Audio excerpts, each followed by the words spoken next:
How to enable or disable auto scan when installing apps on Samsung Galaxy S26 Ultra. So let's start the video. First of all, go to app library.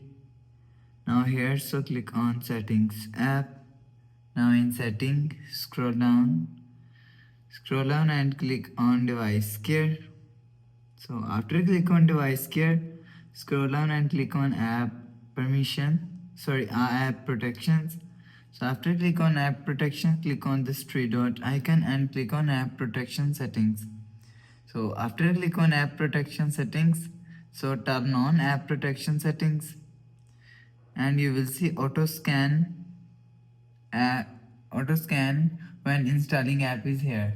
So if you want to disable auto scan when installing apps, so turn off this button. You will see auto scan when installing apps is disabled. So if you want to enable auto scan when installing apps, so turn on this button.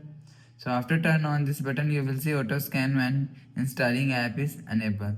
So you will enable or disable auto scan when installing app from here.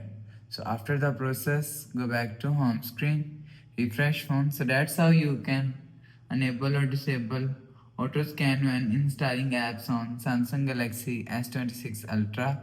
So if you like the video, please subscribe. Thanks for watching.